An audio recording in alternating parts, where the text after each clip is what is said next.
हाँ गिरीश भाई। हाँ नमस्कार सर। नमस्कार, बात हो गई भाभी जी से? हाँ मैं भाभी जी से पूछ रहा था कि आपकी कोई शिकायत वगैरह हो तो दर्ज कर दें।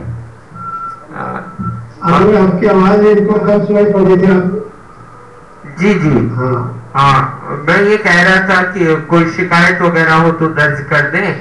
शिकायत, अशोक जी हाँ। पूरा दिन जो है वो बाहर अपने पॉलिटिकल और अपने पदीय दायित्वों को निभाते हैं और उसके बाद घर में आकर ब्लॉगिंग शुरू कर देते हैं, तो बेशक शिकायत तो होगी, लेकिन कोई शिकायत तो शिकायत होती नहीं है। है। उनका कहना है कि उन्हें कोई शिकायत नहीं है। ये तो बड़ा अच्छा, चलो भाई।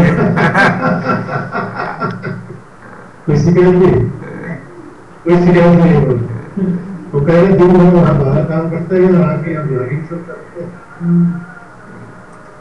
साथियों ये तो हमारी औपचारिक बातचीत चल रही थी आदरणीय अशोक बजाज जी से। वो सब सपत्नीक उपलब्ध हैं इंटरनेट पर और आज वे वार्तालाप करने जा रहे हैं। मैं उनसे वार्तालाप करने जा रहा हूं आप लोगों के लिए। श्रोताओं, अशोक बजाज जी एक ऐसी पर्सनालिटी हैं जो कि न केवल राजनीति के क्षेत्र में एक ऊंचा मुकाम हासिल कर पाए हैं, बल्कि वो एक अच्छे इंसान भी हैं और संवेदनशील प्रकृति प्रेमी भी।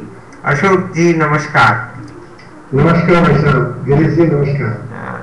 अशोक जी पिछले इंटरव्यू में हम आपसे जो भी चर्चा कर रहे थे वो हम YouTube पर अपलोड नहीं कर पाए, और क्योंकि किसी तरह से ध्वनि संबंधी बाधाएं उत्पन्न हो रही थी तो हम उसे प्रसारित भी नहीं कर पाए थे। इसके लिए मैं क्षमा चाहता हूँ। नहीं, कोई बात नहीं, कोई बात नहीं। अशोक जी हम ये चर्चा कर रहे थे कि किस तरह से आपने अपने जीवन को राजनीति के क्षेत्र में की तरफ मोड़ा, वो दिशा दी आपने। राजनीतिक क्षेत्र में तो मैं बचपन से हूँ।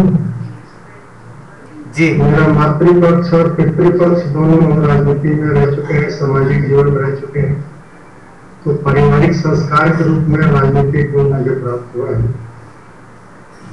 और मैं 40 साल से लगातार सक्रिय राजनीति में भाग ले रहा हूँ।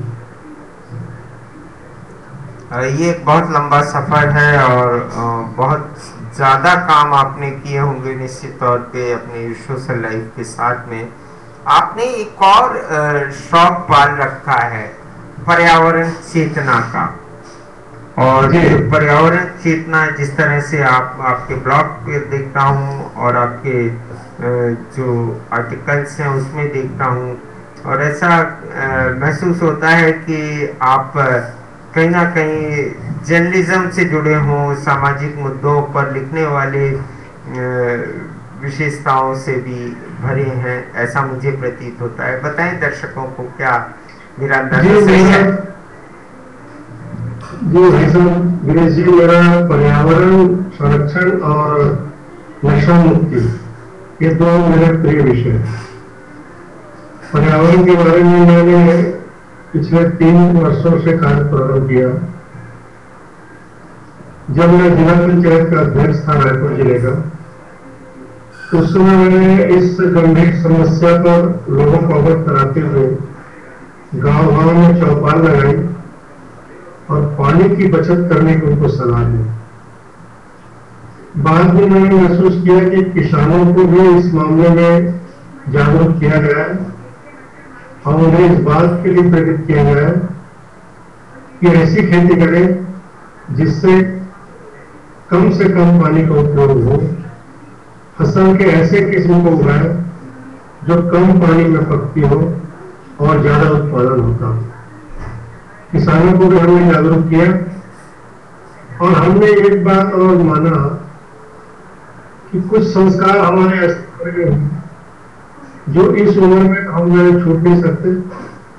कुछ आदतें ऐसी हमारी पड़ गई जो इस उम्र में उन आदतों को नहीं छोड़ सकते, लेकिन अगर बचपन से हमें आदत मिलती है तो हम पानी की बचत, ऊर्जा की बचत कर सकते थे।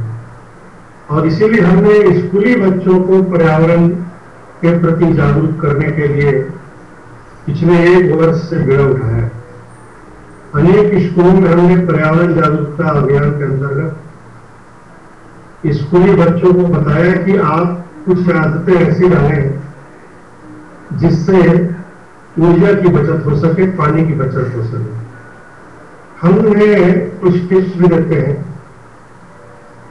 और उसमें उनको हम बताते हैं कि जब घर से बाहर निकलते हैं, स्कूल से बाहर निकलते हैं या किसी अन्य कमरे से बाहर निकलते हैं तो आप उस कमरे में चालू हालत में कोई इलेक्ट्रॉनिक वस्तु न छोड़ें। एसी बंद कर दें, कूलर बंद कर दें, पंखा बंद कर दें, लाइट बंद करके निकले।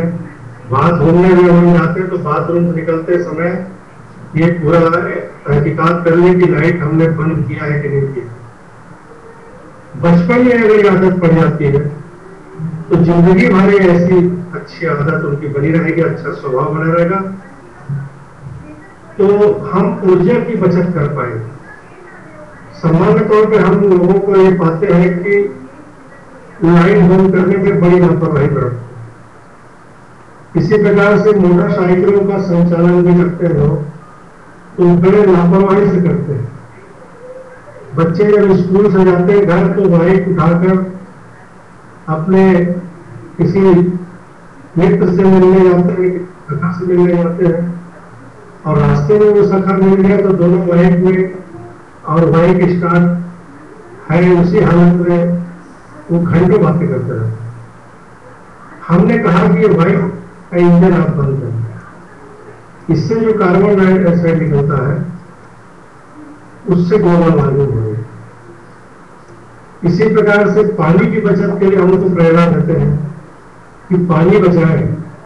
अगर कोई नल की टोटी से एक बूंद पानी रिस रहा है, अगर हमने उसे ठीक से बंद नहीं किया, एक बूंद पानी अगर हम बहा रहे हैं तो मैंने उनको व्यवहारिक बात बताई कि अगर किसी नल की टोटी से अगर एक बूंद पानी रिस रहा है उसके नीचे आप एक ड्रम रख दीजिए, 200 लीटर ड्रम 24 घंटे में भर जाएगा।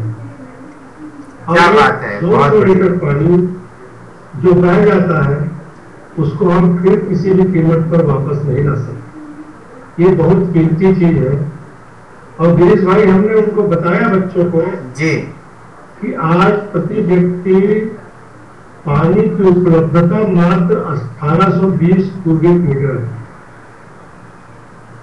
यानी एक व्यक्ति के लिए प्रतिदिन मात्र 50 लीटर पानी है।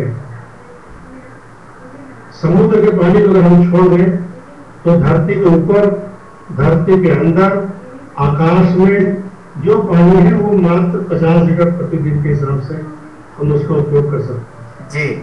और ये पानी पीने के लिए, खाना बनाने के लिए, कपड़ा धोने के लिए, गाड़ी धोने के लिए, इसी प्रकार से खेती करने के लिए, अन्य किसी भी चीज में हम उपयोग कर रहे हैं तो हमारे हिस्से का मात्र 50 लीटर पानी हमारे पास है।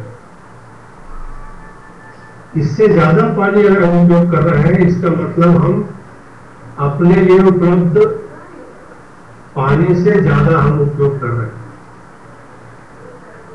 तो हम पानी की बचत करें। तो बच्चों को इस बात का काफी अच्छा असर हमने होते देखा है। बच्चों ने अपनी आदतों में सुधार लाया है। उनके पोस्ट कार्ड आते मेरे पास कि आपने बहुत अच्छा हमको सुझाव दिया और इस सुझाव को हम अमल कर रहे हैं। अशोक जी, तो आज हमारे लिए ऊर्जा की बचत बहुत आवश्यक हो गई। जी निश्चित तौर पे अशोक जी, अगर ऊर्जा की बचत हम नहीं करेंगे तो हमारा खजाना खाली हो जाएगा और एक दिन हम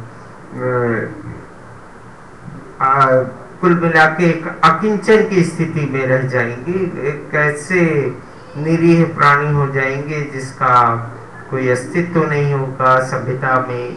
हम आपसे अगले एपिसोड में फिर बात करेंगे। साथियों, अशोक बजाज जी ने जो टिप्स दिए हैं उन टिप्स पे अमल करना सिर्फ बच्चों के लिए जरूरी नहीं है, हम सबके लिए भी जरूरी है। और बहुत महत्वपूर्ण है। बच्चों के जरिए तो वो आपको रास्ता दिखा रहे हैं और निश्चित तौर पे आप बच्चों की जिद को पूरी करेंगे। उनकी बात जो उनके अशोक दादा ने, यानी आपके बच्चों के अशोक दादाजी ने जो बात कही है, वो निश्चित तौर पे आप भी स्वीकारेंगे। और आज के इस एपिसोड में आप सबका आभार। अशोक जी, दर्शकों से अंत में कुछ कहना चाहेंगे इस एपिसोड में? मैं सभी दर्शकों को नमस्कार करते हुए उनसे अनुरोध करता हूं कि हम अपने जीवन में ऊर्जा का अपव्यय न होने दें, ऊर्जा का उपयोग करें लेकिन उसे बर्बाद ना करें। ये ऊर्जा हमारे धनवान है और आने वाली पीढ़ी में भी इसे सुरक्षित रखना। धन्यवाद। धन्यवाद।